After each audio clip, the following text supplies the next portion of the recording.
Okay, hello, greetings and welcome. All right, let's have a little look at alchemy, energy transformation.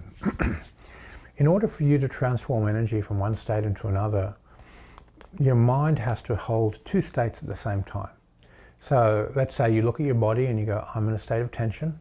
I want to be in a state of relaxation. What do? You observe the tension, you observe the relaxation, and you produce a quality of transformation to relax the tension off and move it to a state of relaxation. So in order for alchemy to transform energy from one state into another, you have to be acutely aware of the two states at the same time and then have a mental connection to that energy to be able to move it from one state into another. And we call this relaxation. It's more clearly should be called transformation, to transform energy between states. Even though relaxation is a central quality of transformation, it's not always relaxed. Now, there's certain rules which regulate alchemy. The first rule is when a lower energy state has more tension and density and compression before the energy can transform. The higher energy state occupies more space, it has less tension in the way the energy is vibrating, and it is just slightly softer. So when let's say we look at transforming physical muscle contraction tension or an external force placed on your body, and we want to apply the principle of sung, relax, and sink, transform, or move it between states, with sung being the vehicle for the transformation to take place. And the transformation is how the energy is moving between states and how sung, or relaxation, is implementing that. We feel the tension there, and the tension a person puts on you from their body is quite a small space. Then the reaction has within us the root of their force, and then we relax and release and increase the space. There has to be an increase of space in order for tension to transform. In Tai Chi, they call that yielding. You yield, create a bit more space, take the pressure off you, and relax. Now, where do you put that energy? Well, you have two basic options. One, you can just dissipate and let the energy go. So the yielding into the neutralizing a type of dissipation. Or the neutralizing can be a type of storage. You jump on a trampoline, who captures your energy? The springs and the canvas of the trampoline. It stores it in the springs. It doesn't store all of it, a lot of it gets lost, but a lot of it's stored and you can bounce back into the air. Now when a person puts a force on you and you want to alchemically transform that force from muscle in their body and a wave of energy coming at you through your muscles, tendons, ligaments and sinews into the elasticity of your body, and you want to tune that elasticity to the frequency of life force so that it transforms and radiates more life force. The relaxation has to be, there's an external physical force being put on you, that's the root of where it comes from, I pass it into my body, work it through those lines, relax into the feeling of life force and pay attention to how my body transforms energy into life force from external force being put on me. So this relationship, the force and how I transform it inside. So I'm very aware of two places at the same time, and the relaxation carries and transforms the energy or sinks the energy from a more outer place to a deeper, more inner place. So this first transformation from muscle tension to fascia tension is then tuned to life force tension. It's a type of frequency inside the fascia. Now at this point we have two qualities. We have a healing quality, which is much more limp. And this is what a lot of people in Tai Chi tend to emulate, where they, okay, relax, relax, relax, just drop the tension, just soften, soften, soften. This generates a healing state. And what it does is as you're relaxing inwards and letting go, it doesn't put a counter force in your body. It doesn't put you into a state where you can release through the facial web. But what it does do, it absorbs that energy into your mental space, into the mind. So it has the potential to produce mental force. So what we're essentially doing is the mind by relaxing is learning how to absorb force. And if you train a return path, you relax in and then you empty and become jelly-like, and you let it pass through you or into an empty space. That empty space is your mind, because you're creating a place for it to go. So you're essentially learning, you're jumping from the first transformation past the second to the third transformation and taking force, using relaxation to bridge it into mind and build a type of mental force. Now, people who train this model, they will look at body mechanics. They'll use very, very, very tricky mechanics, and that's a good thing, to absorb and neutralize the forces using leverage and so forth. But then they'll relax it into their mind. If they use those mechanical models and create a bigger mental space and just relax into their yi and just soften the body, make the body jelly, use mechanics, support structure, and absorb into their mind, that transformation will allow them just to connect their mind to that person's center of gravity, listen to them, and create a counterforce. So these mechanical models that don't recognize the astral field and chi, they still work, and they work very well. And this type of model I'll use to teach a skeptic. I'm not going to teach a skeptic about the astral body and chi and use those words at all. I just say relax into the mental space, make the mental space empty, force comes in, look at your mechanical structure, relax your structure, recognize that your structure is essentially mind, and you want to relax it into your mind through high quality body mechanics. So we bypass the first transformation and go straight to the second transformation, Jin Chi, Chi Shen. Now Shen is spirit or mind substance. The lower aspect of Shen is mind intent. The middle aspect of Shen is awareness, and the higher aspect of Shen or spirit is spiritual knowing. So when you're aware and you start engaging the astral body with intent, it goes right to the bottom of the mental body or the spirit and starts engaging something to intent. So this is what bridges the mental matrix, intention, and allows you to express feelings, speech, actions, and so forth. So people who are using internal energy models that are based on mechanics and relaxing and softening the body, the secret to that is that it's not so much about the mechanics and the relaxing and softening the body. It's about the energies being absorbed into the mind, because the mind is doing the relaxing. The mind is doing the mechanics. The mind is doing the body.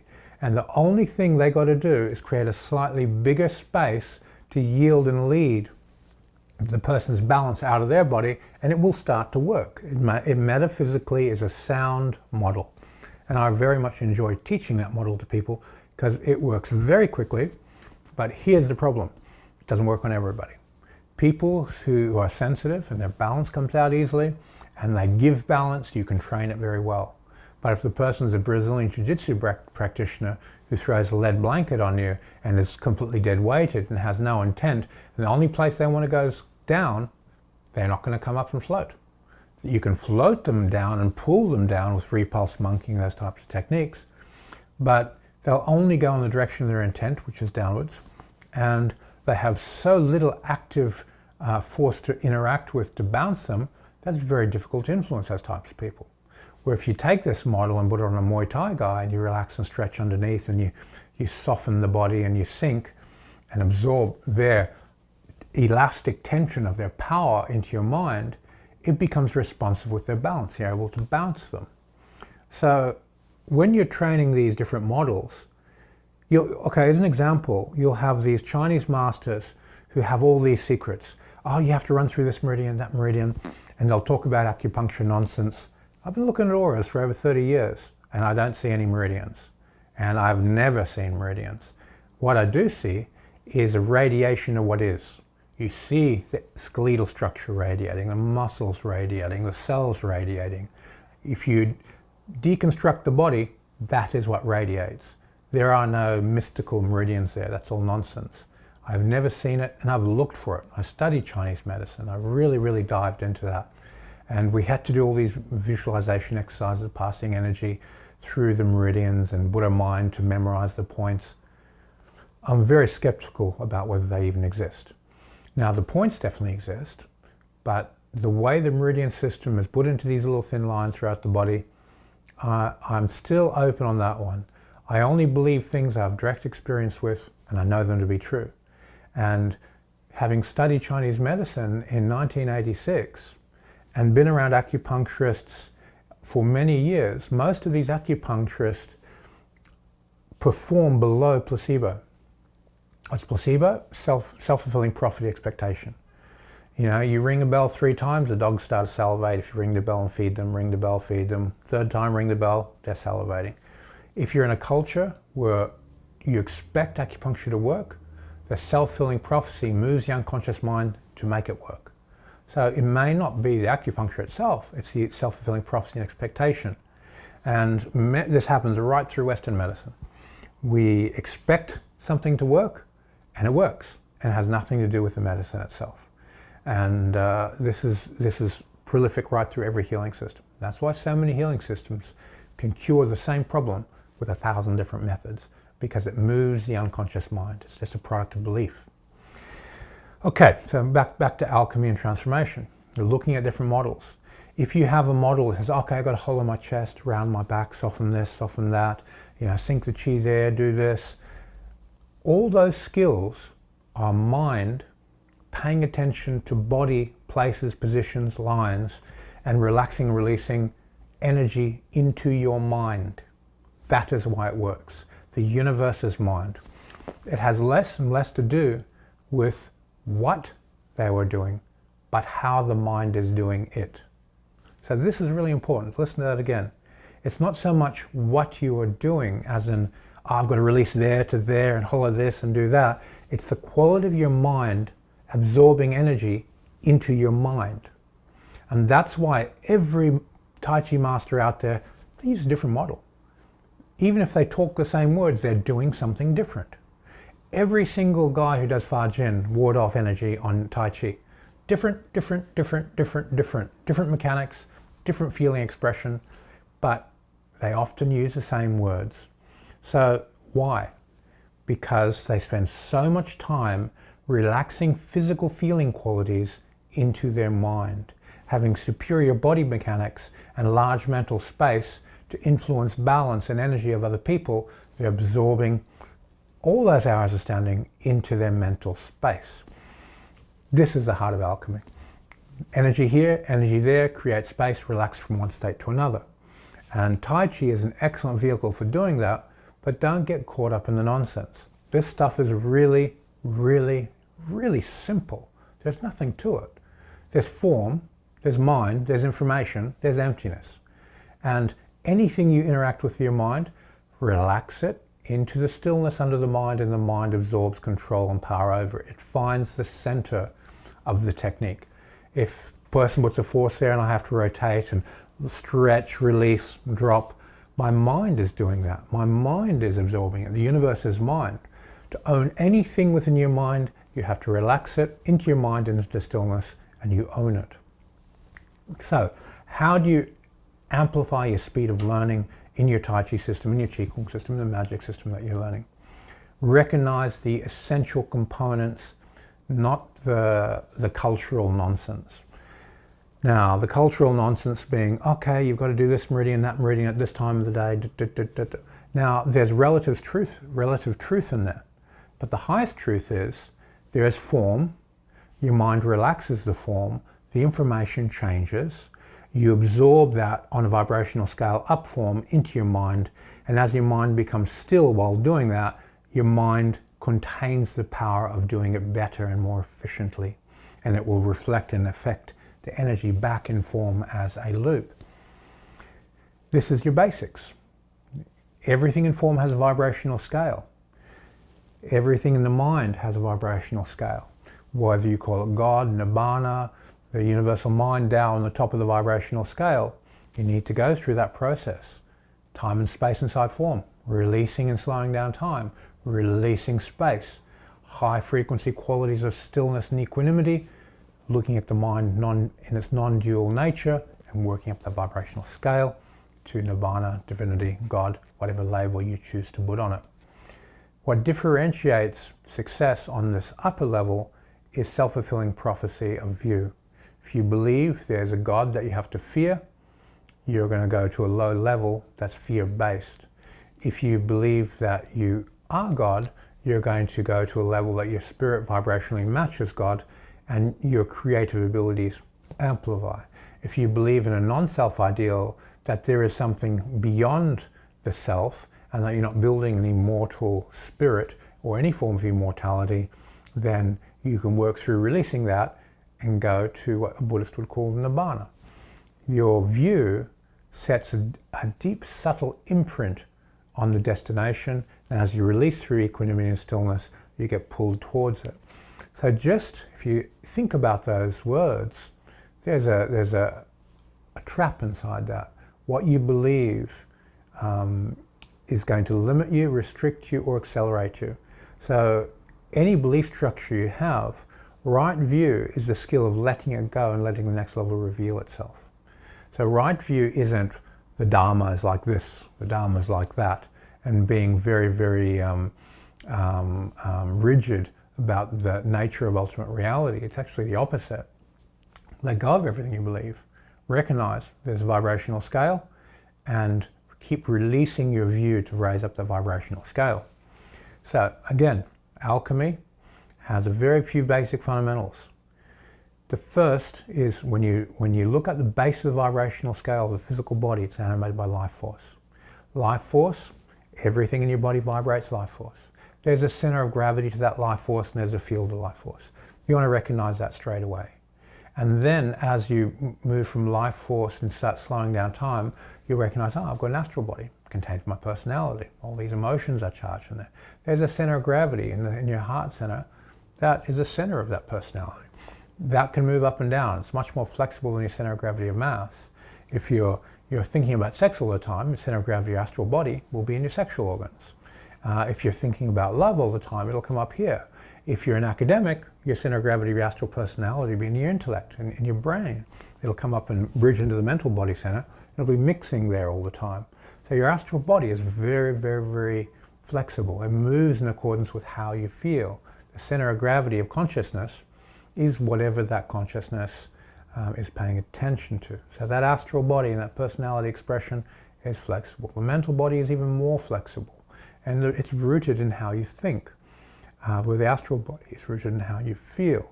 So the basis of consciousness is your mental body, center of gravity in the pineal gland, center of the head. So these centers of gravity, they move. Your physical center of mass, if you push your belly and your belly fat moves, your center of mass, center of gravity, shifts around a little bit. Let's say if you have a solid steel ring, center of gravity is in the empty space in the middle of the ring. Well, in relation to the solid object, it's not moving much because it's vibrating, but the mass is pretty locked into a fixed space, so center of gravity will remain there. And if you shake it, you'll get a lot less movement of that center of gravity compared to moving the fluids around your body and your moving waves of mass through your body, or waves of force through your body, or waves of pressure. It's like if I have a water balloon and I put my hand on the top of the water balloon and hand on the side and I push down, pressure, energy is going to come out the sides. And the astral body is very much like that. And when you're relaxing into the astral body and just feeling the fluidity of the astral as you move and perform your Tai Chi or your Qigong, astral has a personality and it reflects in what people think Tai Chi is. That's when you move really, really slow and fluidically and you have this type of hydraulic pressure in your system and you're relaxing and releasing and you're moving between physical awareness, the feeling, and then the heavy, dense fluid swimming in air. That's Tai Chi. So in order to do that, life force breathe, building the ball, slow everything down, release time, do the 4-cycle breath Qigong exercise, and you get instant access to your astral body. And how much you slow it down is how deep it goes. So that's the next stage of that vibrational scale. Mental body is not subject to space. So in the astral you feel contained in a certain space. Okay, there's limitations to it. The mental body is infinite. It spans the universe. The universe is mind. So if you put your mind on the sun and then put your mind back on your body, you don't travel through linear space. If If you put your mind on an object over there and bring your mind back, your mind arrives in that space instantly. It doesn't travel through linear space. So there's this, it's not subject to space in the same way that the radiation of heat and energy out of our body is. It travels in a linear fashion or a wave pattern, and it moves from A to B. The mind doesn't move from A to B. It's in A, it appears in B. It doesn't move towards B. So the mental body is released of space. So as we work up this vibrational scale and develop an understanding of alchemy, we have to put our mind in two different places at the same time and relax energy from one state to another. So if we relax tension into fascia, even though the energy is changing state and going from muscle contraction to muscle stretch and radiating life force, guess what? Your mind is doing it and your mind is getting stronger. If you do that to the point of stillness, you get two things happen. One, you develop an unconscious pattern of relaxing muscle to fascia and radiate life force, and your astral body to start doing that particular exercise unconsciously. And two, your mind is doing it, and if you're achieving high levels of stillness doing it, it gets absorbed into what we call mind force. The spirit becomes powerful. And this is the key to all alchemy. And this is the key to any system. Doesn't matter what internal system you're doing, if you understand this, that you're always relaxing something into mind, universe is mind, bring it to the point of stillness, you own the pattern, you own the technique, you own the skill, and you'll become very proficient at it.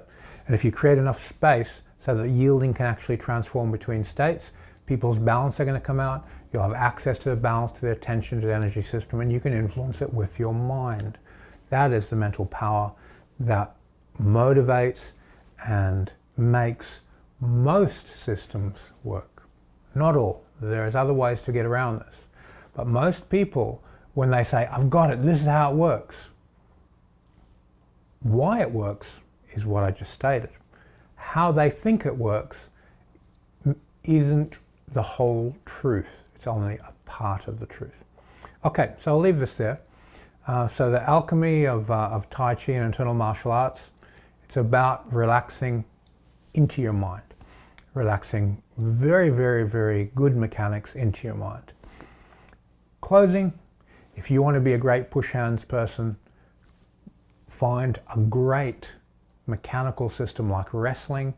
Relax every drill into your mind, tune the fascia, open up the feeling of energy into the space, and control people through very, very high quality, logical, intelligent methods of performing the skill. And that's not always found in tradition. It's found in evolution.